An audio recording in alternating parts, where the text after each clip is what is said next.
Welcome to day 6. This is professor Vinod Kumar. మనము వీడియోలోకి వెళ్ళే ముందు మీరు దయచేసి చాలామంది లైక్ చేయడం, తర్వాత షేర్ చేయడం, సబ్స్క్రైబ్ చేయడం మర్చిపోతున్నారు. అందుకే ముందే చెప్పాల్సి వస్తుంది. మీరు ముందు సబ్స్క్రైబ్ చేయండి, షేర్ చేయండి, లైక్ చేయండి.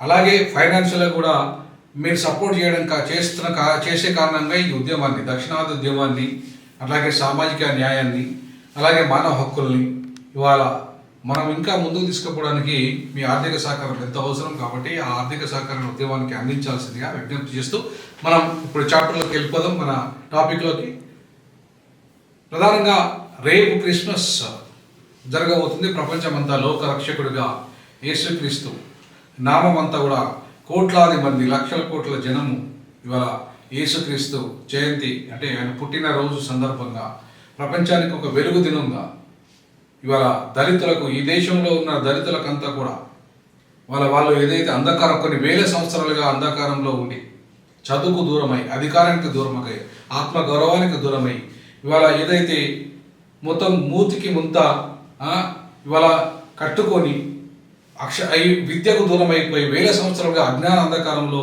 ఇవాళ ఏ మనధర్మం వాళ్ళని ఉంచిందో, ఏ సనాతన ధర్మం పేరు మీద అధర్మం వలన అణచివేసిందో, ఏ అధర్మము ఇవాళ హైందవ ధర్మము, లేదంటే ఆర్య ధర్మము లేదా బ్రాహ్మణ ధర్మము వాళ్ళని మనుషులుగా చూడలేదు, ఆ మనుషులుగా కూడా చూడని ఈ జాతిని యేసయ్య ఒక వెలుగుగా వచ్చి, ఈ దేశానికి వెలుగుగా వచ్చి బైబిల్ రూపంలో, చర్చి రూపంలో ఇలా క్రైస్తవ సమాజం, విదేశీయులంతా కూడా ఈ దేశానికి వచ్చి ఇక్కడున్న అభాగ్యులను, అనాథులను, పాపం అనాథులను, నిరుపేదలను, అంటరాని వాళ్ళనంతా కూడా హక్కున చేర్చుకొని ప్రేమించి యేసుక్రీస్తు కరుణా ప్రేమతత్వాన్ని వాళ్ళు కూడా ప్రజల పట్ల చూపించి వాళ్ళని దగ్గర తీసుకొని కోట్లాది మంది ప్రజల జీవితాల్లో వెలుగు నింపిన రోజుగా మనం ఇవాళ జీసస్ పుట్టినరోజును, యేసుక్రీస్తు జన్మదినాన్ని మనం జరుపుకుంటాం. ఆ జరుపుకునే సందర్భంగా, యేసుక్రీస్తు జన్మదిన సందర్భంగా మొత్తం ప్రపంచంలో ఉన్న క్రైస్తవ సమాజానికి, ముఖ్యంగా భారతదేశంలో ఉన్న క్రైస్తవ సమాజానికి, అందులో ప్రధానంగా దళిత క్రైస్తవ సమాజానికి నేను శుభాకాంక్షలు తెలియజేస్తా ఉన్నాను. అంతే మిత్రులారా, ఇవాళ మనం ఈ లోకరక్షకుడు ఆరాధించడమే నేరమైపోతుంది. ప్రపంచమంతా యేసుక్రీస్తు మార్గంలో పయనిస్తే, ఈ దేశంలో ఉన్న దళితులు యేసుక్రీస్తు మార్గంలో పయనిస్తే నేరమైపోయింది. వాళ్ళకు రిజర్వేషన్లు రద్దయిపోయినాయి. వాళ్ళకి ఇవాళ కనీసం ఏవైతే క్రీస్తు మార్గంలో పోతే చర్చి అంటే పాత రాజ్యాంగము, మీరు ఏ మతమైనా తీసుకోవచ్చు, మీరు ఆరాధించుకోవచ్చు, మీరు ఇన్స్టిట్యూషన్స్ పెట్టుకోవచ్చు అంటే వాళ్ళు ఆరాధించుకుంటే వాళ్ళ మీద దాడులు జరుగుతున్నాయి, వాళ్ళు ఇవాళ ప్రార్థించుకుంటే దాడులు జరుగుతున్నాయి, వాళ్ళ చర్చల మీద దాడులు, అట్లాగే పాస్టర్లను చంపడము, అలాగే వాళ్ళు ఏదైతే భారత రాజ్యాంగము బోధించిన మత స్వేచ్ఛను విరుద్ధంగా, భారత రాజ్యాంగము ఏ మత స్వేచ్ఛనైతే అందరికీ కల్పించినట్టుగానే దళితులకు కూడా కల్పించింది. మన దళితులు కల్పిస్తే దళితులు వాళ్ళ ఇష్టానుసారంగా వాళ్ళ దేవుల్ని ఆరాధించుకోవడానికి, లేదంటే ఒక మతాన్ని స్వీకరించడానికి ఈ అధికారం లేకపోతే రాజ్యాంగ ఉల్లంఘన కిందకి రాదా? ఇది రాజ్యాంగం ఏదైతే బాబాసాహెబ్ అంబేద్కర్ భారత రాజ్యాంగం ద్వారా దళితులందరికీ ఏ స్వేచ్ఛ, సమానత్వం, స్వావలంబిత్వం, సామాజిక, ఆర్థిక, రాజకీయ న్యాయం అందరికీ దక్కాలన్నప్పుడు మరి క్రైస్తవులైన దళితులకు ఎందుకు నిరాకరించబడింది? ముస్లింలైన దళితులకు ఈ దేశంలో ఎందుకు నిరాకరించబడింది? కాబట్టి ఇవాళ ఈ వాళ్ళ మానవ హక్కులు నిరాకరించబడి, వాళ్ళకి స్వేచ్ఛ నిరాకరించబడి, సమానత్వం నిరాకరించబడి, ఇవాళ మనుషులుగా చూడని సమాజాన్ని బైబిల్ గ్రంథము, క్రీస్తు మార్గము వాళ్ళని మనుషులుగా చేసి ఆత్మగౌరవం దిశగా కూటు బోటు సూట్ ఎక్కడికి వేసుకున్నాడు అంబేద్కర్ వేసుకుంది కూడా ఆ క్రైస్తవ సమాజాన్ని చూసే. ఆ విదేశీ Columbia, Harvard, London school of ఎకనామిక్స్లో ఏ క్రైస్తవ యూనివర్సిటీలు అయితే ఉన్నాయో ఆ క్రైస్తవ విశ్వవిద్యాలయాల్లో అంబేద్కర్ ఇలా కూటు బూటు వేసుకుని అక్కడ విదేశీ విద్య చదివాడు. కాబట్టి విదేశీ విద్య ప్రభావం కారణంగా అట్లా ప్రొఫెసర్లు, అక్కడ విదేశీ ప్రొఫెసర్ల కారణంగా, ముఖ్యంగా క్రైస్తవ ప్రొఫెసర్ల కారణంగా, ముఖ్యంగా క్రిస్టియన్ మార్గంలో ఉన్న శాంతి, సమత మార్గం కారణంగా వాళ్ళంతా కూడా అంబేద్కర్ అంటరాని వాళ్ళ గురించి ఏదైతే చర్చ పెట్టాడో, అక్కడ కుల వ్యవస్థ దుర్మార్గం గురించి ఎక్కడైతే చర్చ పెట్టాడో, ఒక పరిశోధన చేశాడో అక్కడ వాళ్ళు ప్రోత్సహించి మొత్తం ప్రపంచంలో ఎక్కడ కూడా ఈ కులం అనే జాడ్యం లేదు. ఒక భారతదేశంలో ఉంది. అది హైందవ మతం పునాదిగా ఏర్పడింది. ఆ హైందవ మతం కొన్ని వేల సంవత్సరాలుగా మనుషులుగా చూడకుండా ముట్టరాని వాళ్ళుగా, అంటరాని వాళ్ళుగా, విద్యకు, ఉద్యోగానికి, అధికారానికి, ఆత్మగౌరవానికి దూరం చేసిన లక్షలాది మంది, కోట్లాది మంది ఈ దళిత సమాజాన్ని హక్కున చేర్చుకున్న యేసుక్రీస్తు మార్గము, చర్చి, బైబిల్ కనుక లేకపోతే వీళ్ళ జీవితాలు మారేవా? వీళ్ళు ఒకవేళ చర్చిలు కాక ఈ హైందవ దేవాలయంలోకి వెళ్ళిపోయి, లేదంటే వాళ్ళు ఊరవతలనే ఉండి, గుడవతలనే ఉండి, కనీసం దేవుడిని కూడా ఈ రోజు వరకు కూడా మొక్కడానికి వీలు లేదు, మీరు అంటరాని వాళ్ళు దూరమే ఉండాలని చెప్పేసి ఏ మతం అయితే బోధిస్తుందో, ఏ సనాతన ధర్మం అయితే ఒక అధర్మాన్ని వాళ్ళ ఆచరిస్తుందో దాన్ని పటాపంచలు చేస్తూ ఈ దేశానికి ఒక వెలుగు మార్గాన్ని అందించిన క్రైస్తవ మార్గాన్ని ముఖ్యంగా దళితులు స్వీకరిస్తే నేరం ఎట్లయితుంది? మరి ఒక రెడ్డి, ఒక బ్రాహ్మణ లేదా అగ్రవర్ణాలు ఇలా క్రైస్తవ మార్గాన్ని స్వీకరిస్తే వాళ్ళకి రిజర్వేషన్ రద్దు కానప్పుడు, ఒక బీసీ క్రైస్తవ మార్గాన్ని స్వీకరిస్తే వాళ్ళకి రిజర్వేషన్ రద్దు కానప్పుడు, ఒక ఎస్టీ రిజర్వేషన్ క్రైస్తవ మతాన్ని స్వీకరిస్తే రిజర్వేషన్ రద్దు కానప్పుడు, ఒక ఎస్సీ మాత్రమే, ఒక దళితులు మాత్రమే క్రైస్తవ మతాన్ని స్వీకరిస్తే వాళ్ళ రిజర్వేషన్ ఎట్లా రద్దు అయితే? ఏ రాజ్యాంగం అయితే బాబాసాహెబ్ అంబేద్కర్ రాశాడో అదే రాజ్యాంగం ద్వారా ఇవాళ వివక్షత ఎట్లా ఏర్పడుతుంది? దానికి బాబు రాజేంద్ర ప్రసాద్ తప్పు చేస్తే ఆ తప్పును వాళ్ళ రెక్టిఫై చేయాల్సింది, ఆ తప్పును సరిదిద్దాల్సింది, దిద్దాల్సిన ఈ భారత ప్రజాస్వామిక వ్యవస్థ, ఈ పార్లమెంటరీ ప్రజాస్వామిక వ్యవస్థ ఎందుకు వాళ్ళ గురించి మాట్లాడలేదు?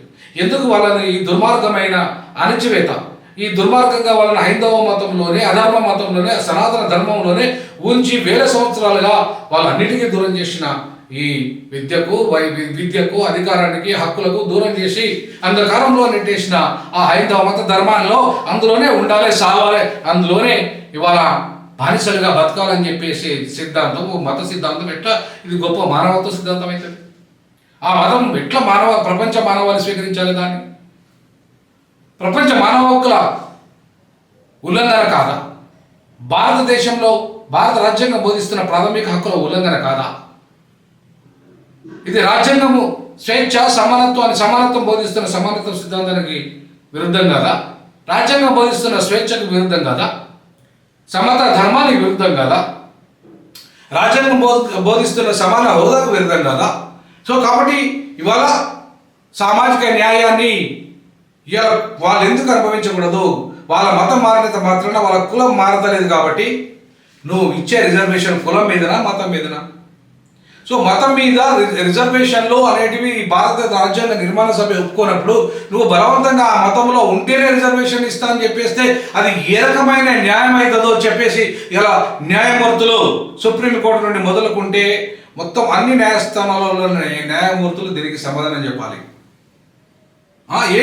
ఏ రాజ్యాంగం అయితే మతంతో సంబంధం లేకుండా రిజర్వేషన్ ఎవరికైనా కులం ఆధారంగా, వివక్షత ఆధారంగా, అంటరానితనం ఆధారంగా, వెనుకబాటు ఆధారంగా, ఈవెన్ చివరికి ఆర్థిక వెనుకబాటు ఆధారంగా కూడా అక్కడ వర్ణాలకు రిజర్వేషన్ ఇచ్చిన మీరు ఇవాళ ఒక మతం ఆధారంగా రిజర్వేషన్లు లేవని చెప్పిన మీరు ఇవాళ అదే మతం ఆధారంగా ఇవాళ దళితులను అణచివేస్తే అది ఏ రకమైన ధర్మం అవుతుంది? రాజ్యాంగం, భారత రాజ్యాంగం ద్వారా అధర్మం అవుతుందా, రాజ్యాంగ ధర్మం అవుతుందా? మరి సనాతన ధర్మంలో భాగంగా వచ్చిన ఈ నిబంధనను తొలగించకపోతే మీరు కూడా సనాతన అధర్మవాదులే అవుతారు కదా? మీరు ఈ సనాతన అధర్మవాదులుగా ఉండి ఎంతకాలము ఈ మమ్మల్ని అణిచివేస్తారు, మా సమాజాన్ని అణిచివేస్తారు? మరి ఈ అణిచివేసే సమాజానికి మీరు అధికారం ఎట్లా ఇస్తున్నారు దళితులారా? ఈ దేశంలో ఉన్న 45 కోట్ల మంది దళితులారా మీరు ఎందుకు ఈ అగ్రవర్ణాలకు అధికారం ఇస్తున్నారు? వాళ్ళు ఎందుకు మిమ్మల్ని అణిచివేస్తున్నారు? మిమ్మల్ని అణిచివేసే వాళ్ళకి ఎందుకు అధికారం ఇస్తున్నారు? ఇలా క్రిస్మస్ పేరు మీద ఏ పండుగలు అయితే మీరు జరుపుకుంటారో ఈ అగ్రవర్ణాలందరినీ తీసుకొచ్చి మీ భుజాలను వేసుకొని వాళ్ళకి సన్మానాలు చేసుకుంటా ఏవో మొత్తం వాళ్ళు వచ్చి మిమ్మల్ని ఉద్ధరించినట్టుగా ఈ హైందవ, ఈ అన్యాయమైన ఈ అగ్రవర్ణ దోపిడీ కులాలను తీసుకొచ్చి మీరు ఎంతైతే గొప్ప వెలుగునిచ్చిన క్రీస్తు మార్గంలో పయనిస్తున్న మీరు ఇవాళ వీళ్ళ అధర్మవాదులను అన్యాయం చేసే వాళ్ళనే తీసుకొచ్చి సన్మానం చేస్తే వాళ్ళు ఏమైనా మీకు న్యాయం చేశారా? అది కాంగ్రెస్ అయినా, అది బీజేపీ అయినా, అది బీఆర్ఎస్ అయినా, అది ఇంకొక అగ్రవర్ణ పార్టీ అయినా సరే ఎప్పుడైనా మీకు న్యాయం చేశారా? చివరికి బీఎస్పీ లాంటి పార్టీ కూడా ఇవాళ దళిత క్రైస్తవ రిజర్వేషన్ గురించి పార్లమెంట్లో ఏనాడో మాట్లాడలేదు. దళిత క్రైస్తవులకు అన్యాయం జరుగుతుందన్న విషయాన్ని ఏనాడు చర్చించలేదు పార్లమెంట్లో. మరి ఇట్లాంటి పార్టీల వల్ల, ఈ హైందవ ధర్మానికి లొంగిపోతున్న పార్టీల వల్ల, నాయకత్వం వల్ల ఇవాళ మొత్తం దళిత సమాజం, ముఖ్యంగా దళిత క్రైస్తవ సమాజం మేలుకోకపోతే, అట్లీస్ట్ క్రీస్తు యేసయ్య జన్మదినం రోజైనా మీరు మేలుకోకపోతే, బైబుల్ అనే ఒక గొప్ప జ్ఞాన మార్గాన్ని, జ్ఞాన సిద్ధాంతాన్ని, ఒక జ్ఞాన వెలుగును అందించిన బైబిల్ని మీరు తెలుసుకోకపోతే, ఈ భారత రాజ్యాంగాన్ని మీరు ఈ విలువల్ని గమనించకపోతే, ఒకవైపు బైబిల్, మరొకవైపు భారత రాజ్యాంగం, ఈ రెండింటినీ జోడెట్లుగా స్వీకరిస్తే క్రైస్తవ సమాజం తమ హక్కుల కోసం, తమ ఆత్మ గౌరవం కోసం, ముఖ్యంగా దళిత క్రైస్తవ సమాజం తమ ఆత్మగౌరవం కోసం, హక్కుల కోసం బైబిల్, భారత రాజ్యాంగాన్ని, ఇవాళ యేసయ్యను, బాబాసాహెబ్ అంబేద్కర్ని వాళ్ళని అనుసరించే వాళ్ళని నాయకులుగా ఎన్నుకోండి. ఆ మార్గాలని ఆత్మగౌరవం చెప్పే వాళ్ళని మీరు ఇవాళ మంద ఏరియాలో ఇవాళ మన ధర్మాన్ని సమర్థిస్తూ ఉంటే, మంద ఏరియాలో ఉండి మన ధర్మాన్ని సమర్థిస్తూ ఉంటే, అలాగే ఇవాళ చాలామంది బీఆర్ఎస్లో ఉన్న దళిత నాయకులు, కాంగ్రెస్లో ఉన్న దళిత నాయకులు, చివరికి బీఎస్పీలో ఉన్న దళిత నాయకులు, మీరంతా వాస్తవంగా చాలామంది క్రైస్తవులుగా ఉన్నవాళ్ళు. ఇవాళ చివరికి ధర్మ సమాజ్ పార్టీలో ఉన్న దళిత నాయకులు కూడా మీరు ఎందుకు ఇంత పెద్ద బొట్లు పెట్టుకొని, ఎందుకు ఇంత పెద్ద బొట్లు పెట్టుకోవాల్సిన అవసరం ఏమిటి? ఏం ధర్మ సమాజ్ పార్టీ కానీ, లేదంటే బీఎస్పీ కానీ, లేకపోతే ఇంత ఆర్ఎస్పీ, గతంలో ఉన్న ఆర్ఎస్పీ కానీ ఎందుకు పెద్ద పెద్ద బొట్లు పెట్టుకోవాల్సిన అవసరం ఏమిటి? ఇవాళ చెప్తున్నాను, ఈ బొట్టు విధానం అనేది నిజంగా హిందూ సాంప్రదాయంలో, ఆది హిందూ సాంప్రదాయంలో ఉండేది కావచ్చు. తప్పకుండా అది ఇష్టం ఉన్న వాళ్ళు పెట్టుకుంటారు, ఇష్టం ఉన్న వాళ్ళు పెట్టుకోరు. అది వాళ్ళ ఇష్టం, చాయిస్. ఇలా అంతా క్రైస్తవులు కూడా ఆది హిందువులే, ముస్లింలు కూడా ఆది హిందువులే. పార్సీలు కానీ, మిగతా వాళ్ళు కానీ, జైనులు కానీ, బుద్ధిస్టులు కానీ, సిక్కులు కానీ, వీళ్ళంతా ఒకప్పుడు సింధు అనే ప్రాంతం నుండి హిందూ అనే పదం వచ్చింది కాబట్టి ఖచ్చితంగా ఈ దేశ భూభాగంలో ఉన్న వీళ్ళంతా కూడా ఆది హిందువులే. అసలు ఇవాళ ఆది హిందుత్వం అనేది, హిందూ మతం అనేది ఈ వర్గాల యొక్క మతం, జీవన విధానం. అంతేగాని ఏ హైందవ వర్ణాశ్రమాన్ని, కులధర్మాన్ని, అణచివేతని, అంటరానితనాన్ని తీసుకొచ్చిన ఆర్య జాతి, ఆర్య సంతతి, ఏ నిలువు పెట్టుకున్న వైష్ణవులు ఆ నిలువు బొట్టు పెట్టుకునే పరిస్థితి ఇవాళ ఎందుకు వచ్చింది? అడ్డం బొట్టు పెట్టుకునే శైవము సమతా సిద్ధాంతాన్ని బోధిస్తే, అసమాన సిద్ధాంతాన్ని బోధిస్తున్న నిలువుబొట్టు, కుల వ్యవస్థ, వర్ణ వ్యవస్థ అట్లనే ఉండాలని చెప్తారు. కానీ సమతా సిద్ధాంతాన్ని బోధిస్తున్న శివుడు, శైవం స్త్రీకి సమ భాగాన్ని ఇచ్చాడు. స్త్రీకి సగ భాగాన్ని ఇచ్చి వాళ్ళ పోయి ఎక్కడ సమాధుల దగ్గర ఆయన ఉన్నాడు అంటే, ఎక్కడ కూడా మనుషులు ప్రశాంతంగా ఉండి చచ్చిపోయిన తర్వాతనే ప్రశాంతత ఉంటుంది. తర్వాత అక్కడనే మన జీవనం, ఏ ఆస్తులు అక్కర్లేదు. చివరికి వెళ్లాల్సింది ఎంత కోటీశ్వరులైనా, లక్షల కోట్లు ఉన్నా సరే, ఎంత కులం గొప్పోడైనా సరే పోవాల్సింది అక్కడికి. ఈ అంశాలన్నీ బోధిస్తున్న శైవం గొప్పదా? యేసయ్య మార్గం గొప్పదా?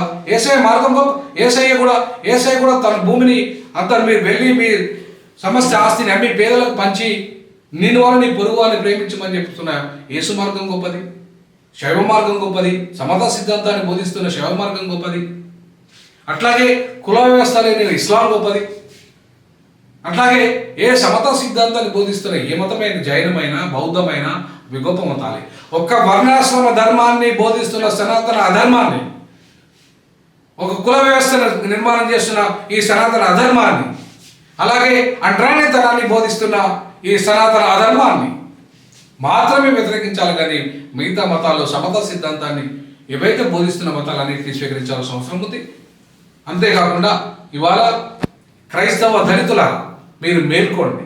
కేవలం చర్చిలకే పరిమితం కాకండి, కేవలం బైబిల్కే పరిమితం కాకండి. ఈ భారత రాజ్యాంగాన్ని ఒకవైపు తీసుకోండి, స్వీకరించండి. కేవలం యేసుక్రీస్తు మాత్రమే మీ దైవ రక్షకుడు, అంటే పరలోక రక్షకుడు అయితే ఈ లోక రక్షకుడు అంబేద్కర్. ఈ లోక రక్షకుడు అంబేద్కర్ని మీరు స్వీకరించకుండా మీకు విముక్తి లేదు.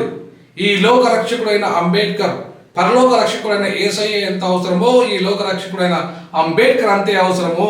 ఇవాళ బీజేపీ, ఇవాళ అమిత్ షా లాంటి వాళ్ళు అంబేద్కర్ అవమానపరుస్తున్నారు కావచ్చు కాక, గతంలో కాంగ్రెస్ పార్టీ అంబేద్కర్ అవమానపరిచింది కావచ్చు కాక, ఇవాళ ఈ 125 అడుగుల విగ్రహం పెట్టి కూడా ఎవరు కేసీఆర్ అంబేద్కర్ జోలికి పోకుండా అంబేద్కర్ అవమానపరిచింది కాక రేవంత్ రెడ్డి కూడా ఇవాళ ఆ విగ్రహం జోలికి పోకుండా ఇవాళ కనీసం రాహుల్ గాంధీ అన్న అంబేద్కర్ అని చెప్పని చేస్తాడని రేవంత్ రెడ్డి ఆయనతో చేయట్లేదు. మరి అట్లాంటి పరిస్థితులలో వీళ్ళంతా మనకు మేలు చేస్తున్నా అంబేద్కర్కు గౌరవం ఇయ్యనోళ్ళు, అంబేద్కర్ సిద్ధాంతాన్ని పాటించని ఈ పార్టీలు, ఈ ప్రభుత్వాలు మనకు అనుకూలమైన వాళ్ళ, దళిత క్రైస్తవులకు అనుకూలమైన వాళ్ళ, మన సమస్యను పట్టించుకుంటున్నారా? వాళ్ళు మన మీద దాడులతో స్పందిస్తున్నారా? మనకు అవమానం జరుగుతూ స్పందిస్తున్నారా? కాబట్టి ఖచ్చితంగా ఆది హిందువులైన దళిత సమాజమా, ఆది హిందువులైన క్రైస్తవ సమాజమా, మీరంతా ఇవాళ పరలోక రాజ్యం కోసం మీరు ఏసైనా మీరు ఆ మార్గాన్ని అనుసరించండి. అట్లాగే ఈలోక రక్షకుడైన అంబేద్కర్ను కూడా ఈ యేసయ్య జన్మదినం సందర్భంగా మనమంతా స్వీకరించి అటు పరలోక రాజ్యం ఇటు ఇహలోక రాజ్యంలో ఈ సత్య మార్గాన్ని, ఈ ధర్మ మార్గాన్ని, ఈ ప్రేమ మార్గాన్ని, ఈ శాంతి మార్గాన్ని అనుసరించి మొత్తం ఈ సమాజాన్ని విముక్తి దిశగా అడుగులు వేయాల్సిందిగా మరొకసారి లోకరక్షకుడైన యేసుక్రీస్తు జన్మదిన సందర్భంగా మీ అందరికీ ప్రైజ్ లార్డ్ తెలియజేస్తూ జన్మదిన శుభాకాంక్షలు తెలియజేస్తున్నాను. జై భీమ్, జై అంబేద్కర్, జై జీసస్.